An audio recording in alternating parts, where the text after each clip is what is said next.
안녕하세요. 램스의 조샘 선교사입니다. 2024년 9월에 열렸던 로잔 4차 대회, 한국에서 열렸었죠.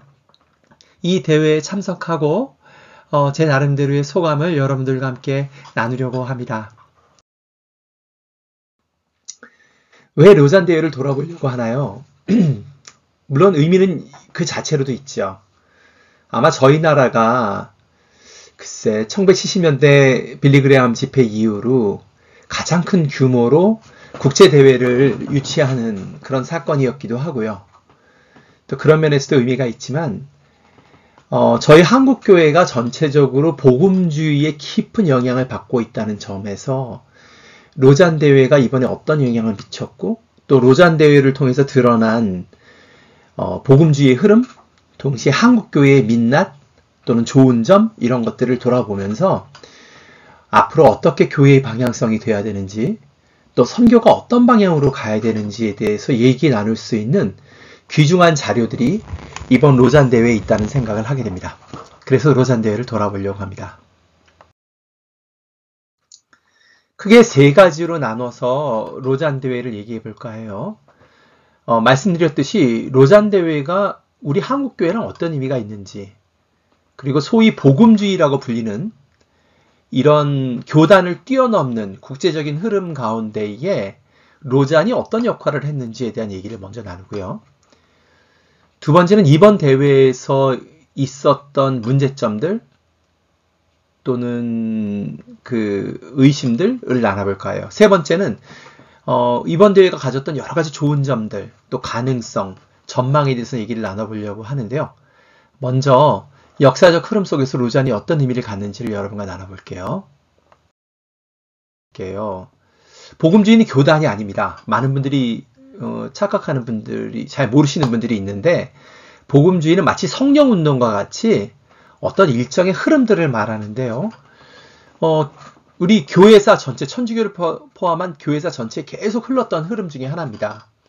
특별히 종교개혁 이후에 더 두드러지게 나타났던 흐름인데요.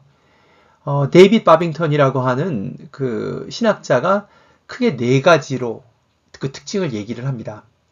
첫 번째는요, 성경의 권위입니다. 인식론에 있어서 우리가 하나님의 뜻을 어떻게 알 거야 라고 할 때에 그 가장 기반에 까는 것을 성경으로 보는 거죠. 성경의 권위를 굉장히 중요하게 생각합니다. 이 얘기를 하면 사람들 그래요. 그렇지 않은 적이 있었나요? 라고 얘기를 할 텐데 예, 그렇지 않은 적이 교회사에 여러 차례 있었어요. 종교개혁 당시에 천주교가, 그러니까 그 당시에는 기독교죠. 그 로마 교회가 그랬고, 또 동방종교도 그런 특징이 있었어요. 성경이 개신교만큼 중요하게 생각은 안 했죠. 또 개신교 역사에서도 그런 흐름들이 있습니다.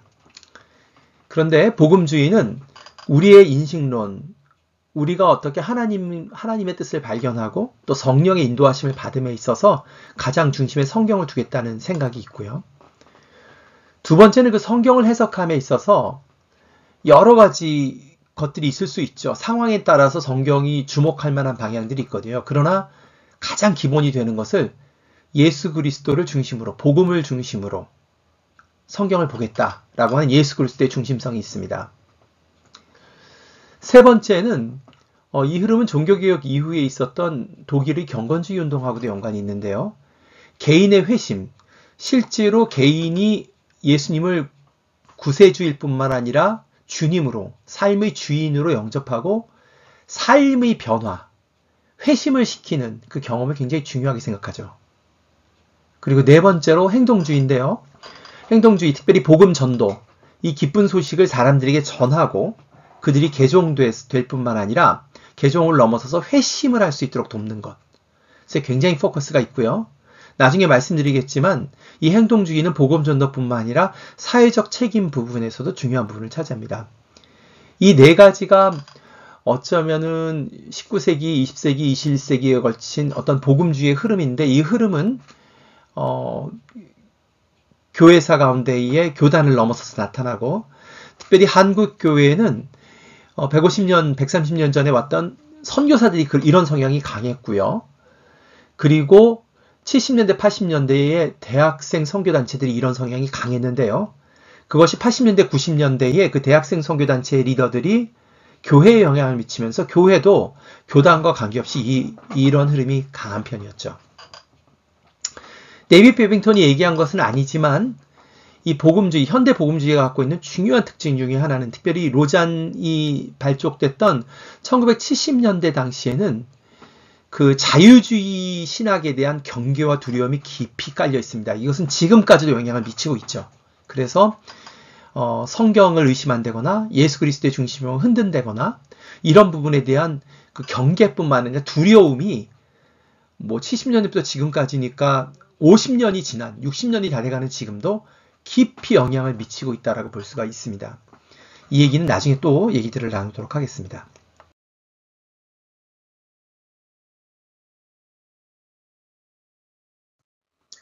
(1974년에) 세계 복음주의자들이 스위스 로잔에서 모여서 150개 국가에서 2,500명가량이 모였죠. 그렇게 모였을 때는 1, 2차 세계대전이라고 하는 큰 배경이 있습니다. 1, 2차 세계대전은 1억 명이 죽는 엄청난 인류사에서의 큰 비극이죠. 그리고 이 큰 사건이 사실 서양사를 바꿨을 뿐만 아니라 세계 문명을 바꿨다고 해도 과언이 아닙니다. 그 그늘 아래 우리를 여전히 이제 살고 있는 거죠.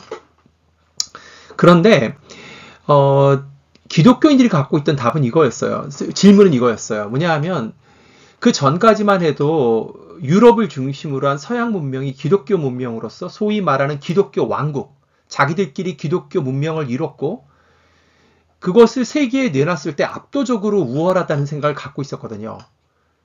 그런 가운데에 선교사들을 내보내고 신앙을 나눌 뿐만 아니라 사실상 서양 문명을 제국주의적으로 전파했었거든요.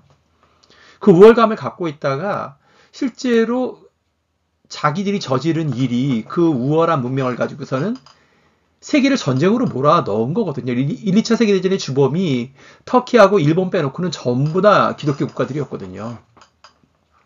그 가운데 이제 많은 반성들이 있는 거죠. 여전히 복음이 해답이 될까? 우리가 갖고 있는 복음이 맞는 걸까? 이 의심들이 이제 들어오기 시작하는 거죠. 또 여전히 과거에 했던 선교를 계속 할 수 있을까? 라는 것에 대한 의문들이 생겼는데 그 당시에 존재했었던 가장 큰 전체 교회 연합체는 WCC, 세계교회협의회였습니다. 거기서 내놓은 대답은 일단 선교에 대해서는 우리가 그 과거의 선교 방식, 선교적 내용의 면에서는 하나님의 선교를 얘기하기 시작한 거죠. 뭐냐면 단순히 교회를 개척하고 개종만 필요한 것이 아니라 세상이 변혁되는, 세상을 회복시키시는 하나님의 선교를 볼 필요가 있다라는 얘기를 했고, 선교사에 대해서는 과거처럼 서양 선교사가 가는 제국주의적 선교를 좀 멈추고 이미 각 나라에 교회들이 있으니 그 교회들이 스스로 할 수 있도록 선교를 일정 기간 멈추자고 하는 선교 모라토리움을 선언을 한 거죠. 근데 아까도 말씀드린 대로 복음주의자들은 이 20세기에 들어와서 자유주의자들이 복음의 기본적인 중심성, 예수 그리스도의 중심성을 훼손하고 또 성경의 권위를 계속 공격하는 것에 대한 피해의식이 있었거든요. 방어의식이 있었거든요. 그런 가운데에 당시에 유명한 복음 전도자였던 미국의 복음 전도자였던 빌리 그레함이 이제 사람들을, 전 세계 리더들을 초청을 한 거죠. 거기에 생각보다 굉장히 많은 인원이 참여를 한 겁니다. 개인 초청인데도. 로잔이 그 전에 이미 존재하고 있던 WCC, 그리고 이제 막 생겨난 WEA, 세계복음주의협의회랑 다른 점은 뭐냐 하면, 특별히 WCC와는, WCC의 경우에는 WCC, 세계교회 카운슬 안에, 교회협의회 안에 내셔널 카운슬, 국가협의회가 있어요. 그래서 각 나라의 대표들이 오고 각 나라의 대표는 거기에 소속된 교단의 대표들이 오는 거거든요. 그러니까 굉장히 정치성이 강해요. 그리고 현장성은 상대적으로 뚝 떨어지죠. 나이 든 사람들이 오니까. 그런데 로자는 그렇게 접근하지 않고 실질적인 세계 복음화를 이루기 위해서 실제 일하는 사람들을 초청을 한 거죠. 그러면서 특별히 미국 플러신 학교에 있었던 선교부에 있었던 교수들이 많이 참석을 했고요. 로잔이 처음 시작했던 것은 이제 이 로고에도 나온 것처럼 International Congress of World Evangelization, ICOE, 세계 복음화를 위한 국제총회라고 하는 이름으로 로잔이 처음 시작합니다. 이게 원래 공식 이름입니다. 로잔이 공식 이름은 아니에요. 그리고 이 이름은 여전히 유효하죠. 지금 이제 로잔 무브먼트, 로잔 운동으로 이름이 살짝 바뀌긴 했지만 이게 내내 공식 이름이었다고요. 그래서 세계 복음화를 어떻게 하면 좋겠어? 라고 사람들을 초청을 했고 생각보다 굉장히 많은 사람들이 응답을 했던 것입니다. 그런 가운데에 그 모임이 74년에 한번 모였고요. 또 그 다음 모임이 89년 마닐라에서 모였고요. 2010년 케이프타운에서 모였고 남아공항. 그리고 2024년 인천 송도에서 모이게 된 거죠. 근데 큰 대회는 그런데요. 사실은 그 중간중간을 메꾸는 많은 작은 그룹들이 있었던 거예요. 이거는 자발적으로 모이는 거죠. 그러니까 74년에 모였던 사람들이 그 전에도 그랬지만 다양한 주제를 갖고 조금씩 모였고 이런 15년마다 있는 대회에서는 그 사람들이 모여서 자기 확인을 하는 계기가 된 거예요. 특별히 이런 작은 풀뿌리 그룹들이 이제 여기 도표에 나왔듯이 아트라든가 부디즘, 불교, 비즈니스 에즈 미션, 아이와 복음전도 뭐 이런 것들 다양한 주제들, 교회 개척 뭐 다양한 주제들이 있는데 그것들이 자발적으로 모이는 풀뿌리 모임들이 굉장히 중요해진 거죠. 특별히 2004년 태국 파타야에서 모였던 그 모임을 기점으로 해서 이런 모임들이 더 많아졌어요. 수많은 작은 모임들이 있었죠. 그리고 어떤 면에서는 그 모임들이 실제로 로잔 운동을 조직하는, 사실 로잔 조직 자체는 꽤 크지 않아요. 그러나 이 작은 모임들은 스스로 조직하고 자기들끼리 모이는데 굉장히 적지 않은 숫자였던 거죠. 그러면서 이제 다양한 보고서들을 이 그룹들이 내기 시작했는데요. 사실은 로잔의 풀뿌리 그룹이라고 할 수가 있습니다.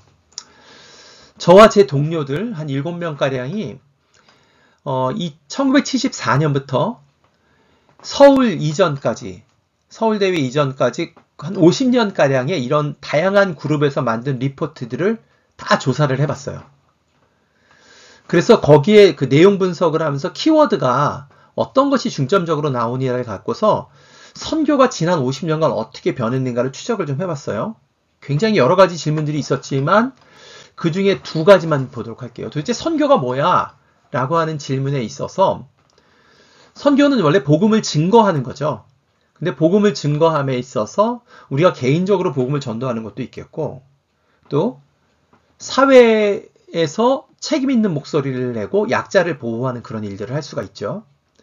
그래서 그런 면에서 내용 분석을 하면서 연도별로 어떻게 변하는지를 봤어요. 한번 보세요. 파란 막대기는 복음전도. 선교는 복음전도야.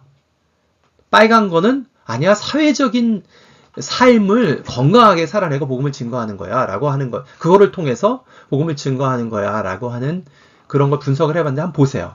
70년대 나온 게 보면 70년대까지만 해도 압도적으로 이 복음주의자들 가운데 선교는 복음전도가 강해 라고 얘기를 하다가 2000년대에 특별히 2004년을 기점으로 다양한 그룹들이 생기면서 빈도수 자체도 많아졌지만 이제는 압도적으로 뭐예요? 사회적 책임에 대한 목소리가 커지기 시작한 거죠. 즉 뭐냐 하면 선교를 보는 관점이 풀뿌리 그룹에서는 변해가고 있었다는 모습을 보여줍니다. 또 다른 질문은 뭐냐 하면 도대체 무엇이 복음전도야? 우리가 복음을 증거한다는 게 무슨 뜻이지? 라고 했을 때에 한 10,000페이지 되는 이 50년에 걸친 자료들을 분석해 봤을 때에 키워드로 볼 때에 복음전도에 있어서 관계를 중요하게 생각하는 그걸 파란 막대기고요. 두 번째는 복음을 직접적으로 증거하는 쉐어링 빨간 막대기고요. 그리고 세 번째는 복음을 삶으로 가르치는 제자도를 강조한다고 할 때 이 변해가는 모습을 보시면 1980년대까지만 해도 뭐예요? 압도적으로 복음을 직접적으로 전도해 라고 하는 게 강했죠. 그런데 2000년을 들어서면서 후반부로 오면서 어떻게 변해갑니까? 직접적으로 전하는 것보다도 그건 못지않게 관계가 훨씬 중요해지고요. 그리고 그건 못지않게 실제로 복음을 살도록 돕는 제자도가 중요해지는 모습을 볼 수가 있습니다. 이 세 가지가 모두 복음전도의 모습이라고 볼 수가 있는데 이렇듯 복음 증거가 뭐야, 복음 전도가 뭐야 라고 하는 것들도 그 생각이 변해가는 모습을 볼 수가 있는 거죠.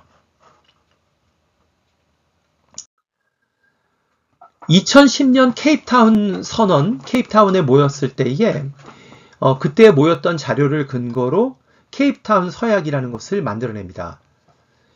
그 책이 IBP에서 책으로 나와 있는데요. 그 책을 읽어보면 초반에 선교를 미전도 종족이 가서 또는 10-40창이라고 불리는 전 세계 일부 부분에 가서 기독교가 소수인 곳에 가서 복음을 전도해서 개종을 시키고 그리고 교회를 개척한다라고 생각했던 게 2010년쯤 와서는 변해 있는 것을 볼 수가 있어요. 이거는 이제 그 책에서 나온 것을 도표화한 건데요. 직접적으로 그 Y축을 보시면 복음 전도, 사람에게 하는 것도 선교고, 그러나 그에 못지않게 사회 안에 들어가서 책임 있는 삶을 살고 구조와 문화를 바꾸는 일도 하는 것도 복음을 증거하는 선교고, 또 심지어 파괴된 자연, 창조 세계를 돌보고 보전하는 일, 회복하는 일도 선교라는 개념까지 쭉 나아가는 모습을 볼 수가 있어요. 이렇듯 선교의 개념이 변하고 있는 모습을 볼 수가 있습니다. 이 관점에 의하면 이 도표는 이제 제가 그린 건데요. 지난 300년 동안 바라본 선교적 관점은 미전도 종족에게 복음을 듣지 못한 사람들에게 가서 그들에게 복음을 증거해서 개종하는 걸 돕고 그리고 교회 개척하는 것에 굉장히 포커스가 있었는데요. 2010년이 와서는 40년이 지난 시점에는 어떤 변화들이 있냐면 그러니까 선교를 보다 복음에 기초하려고 애를 쓰는 거죠. 우리가 복음에 기초한다고 할 때 그 복음은 개인 영혼의 복음 정도가 아니라 하나님 나라의 총체적 복음을 말하죠. 즉 뭐냐 하면 예수 그리스도가 오셔서 우리와 함께 사시고 십자가에서 죽으시고 그래서 하나님과의 관계를 회복하심으로 그리고 부활하심으로써 그의 통치를 하나님 우편에서 하나님 나라의 통치가 시작되었는데 그런 하나님 나라의 통치가 시작됐다라는 관점에서 선교를 보기 시작한 거예요. 그 관점에서 보니까 하나님 나라의 통치가 시작되었다는 것을 믿고 증거해야 될 것이 복음을 못 들어본 종교 사람들이나 종족들에게만 가는 것이 있는 것이 아니라 굉장히 다양한 영역이 있는 것을 볼 수가 있는 거죠. 말한 대로 자연과 생태 안에서도 그것을 증거하고 믿는 사람들이 굉장히 필요하고 정신질환이 걸려있는 사람들 가운데에도 이게 정상은 아니야. 어떻게 회복할 수 있지? 또 파괴된 경제와 지나친 자본주의에서 이끌어가는 경제 가운데서도 어떻게 공정하고 하나님 뜻에 맞는 통치를 증거해야 할 거야 하는 이런 다양한 분야에서 선교가 있을 필요가 있다는 생각을 갖게 된 거예요. 굉장히 훨씬 복음적이 된 거죠. 선교가 행동 중심에서. 근데 어떻게 이 로잔이 처음에 시작할 때는 신학자들이 시작한 것도 아니고 그리고 각 교단의 대표들이 공부를 많이 한 분이 시작한 것이 아니라 실제 다양한 현장에 있는 선교사들이 모였던 그리고 그들은 다분히 보수적이고 그리고 미전도 종족만 해야 된다라고 믿었던 사람들이 주로 처음에 모였던 거예요. 근데 그들이 50여 년이 지나면서 왜 이렇게 변할 수 있었을까요? 이런 것들에 대한 구체적인 자료들, 도대체 지금의 선교가 어떻게 변해야 돼? 라고 하는 자료들을 먼저 소개를 하고 아까 방금 물었던 대답을 하자면 하나님 백성의 선교 크리스토퍼 라이스 책을 권하고요. 또 선교한국에서 발간됐던 한국 선교 미래 이슈라고 하는 한국 선교계 리더들이 생각하는 선교의 변화를 2018년에 발간한 거고요. 그리고 아까 말씀드린 IBP에서 나온 케이프타운 서약 이 책을 좀 권하고 싶습니다. 자, 아까 그 질문에 돌아가서 어떻게 로잔이 그렇게 보수성이 강했던 로잔이 어떻게 이렇게 총체적 선교를 발견할 수 있었을까요? 그 얘기를 하기 위해서는 사도행전 15장을 볼 필요가 있습니다. 사도행전 15장을 읽어보면 초대교회가 유대교 중심의 기독교에서 보다 보편성을 갖는 기독교로 변해가는 과정이 나옵니다. 처음 예수를 믿었던 야고보라든가 베드로라든가 요한이라든가 예수님의 직계 제자들은 물론 그들이 이방인들에게 복음을 열고 전도하려는 생각이 있었어요. 하지만 그들 마음속에는 그들은 갈릴리 사람이고 유대인이었기 때문에 그렇게 예수를 믿어도 유대인처럼 유대인의 관습을 따라야 된다고 생각을 했던 거죠. 그래서 할례를 받아야 되고 또 음식 정결례, 그러니까 코셔에 해당되는 거룩한 음식만 먹어야 되고, 그러니까 돼지고기라든가 오징어라든가 이런 거 먹으면 안 되죠. 또 절기를 지키기 위해서 예루살렘에 와야 된다고 생각했어요. 이방인이라 할지라도. 그런데 바울이 당시로서는 사실은 교회에서 사도적 권위가 없었던 바울이었죠. 그런데 바울이 안디옥 교회 파송으로 1차 선교 여행으로 소아시아 지방에 가서 복음을 증거하면서 복음의 본질이 그런 유대적 관습을 지키는 것과 무관하다는 것을 이제 더 절실하게 깨닫게 된 거죠. 그게 갈라디아서 얘기입니다. 그리고 사도행전 15장에 나오는 얘기죠. 그런 바울과 바나바를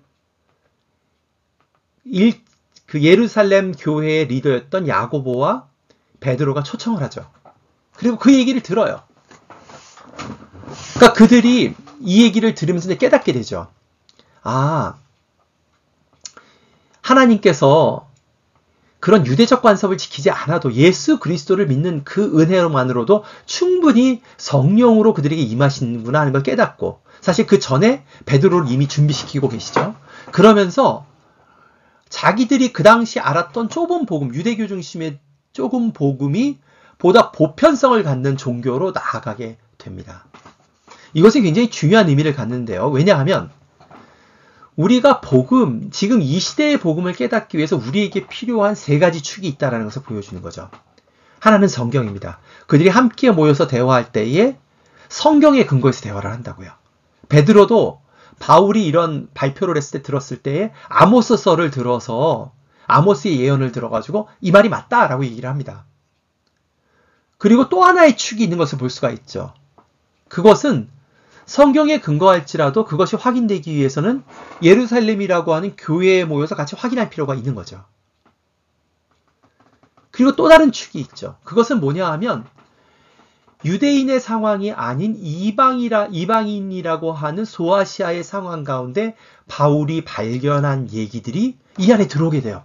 이 세 가지가 함께 엮어지고 이것을 대화하는 가운데 성령님이 임하시면서 그 시대에 필요한 선교의 메시지, 즉 복음의 해석이 가능해지기 시작한 거죠. 그리고 우리가 또다시 깨닫는 건 뭐냐면 복음의 중심은 예수 그리스도지만 그 상황에 맞는 복음은 그것의 기초에서 좀 더 발전하고 풍성해질 수 있다는 것을 보여줄 수 있는 거죠.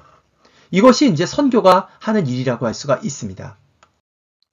자, 그럼 로잔 운동은 어떻게 처음에 시작했던 보수성, 그 좁은 복음이죠. 그런 데서 온전한 복음까지 나아가면서 선교에 대한 생각이 변할 수 있었을까요? 로잔 운동의 중요한 모토 중에 하나는 이것입니다. The whole church taking the whole gospel to the whole world. 뭐냐 하면 온 교회가 온전한 복음을 온 세상에 전한다는 거죠. 근데 그런 온전한 복음을 어떻게 가질 수 있었을까요? The whole gospel을 어떻게 가질 수 있었을까요? 그 중에 하나는 이들이 그 한 특정 교단이나 특정 나라가 아니라 여러 나라에서 모여서 여러 가지 얘기들을 함께 들었다는 거죠. 그러면서 다양한 그 상황에서 해석들을 들을 수가 있었고요.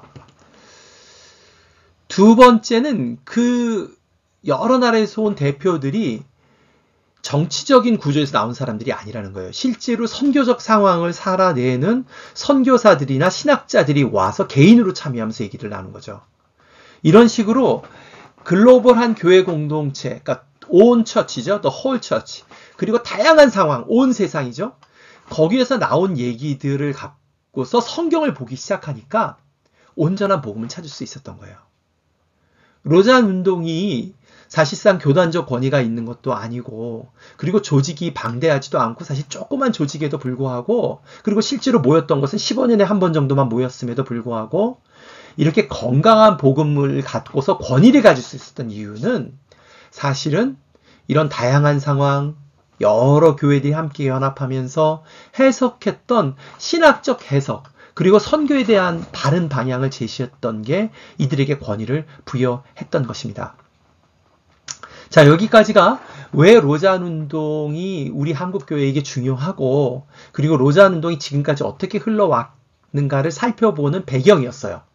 이제부터는 이걸 기초로 해서 이런 흐름으로 볼 때에 이번 서울대회, 이번 인천대회가 어떤 점에서 아쉬웠는지 또 어떤 점에서 가능성이 가질 수 있는지를 여러분들하고 얘기를 나눠볼까 합니다.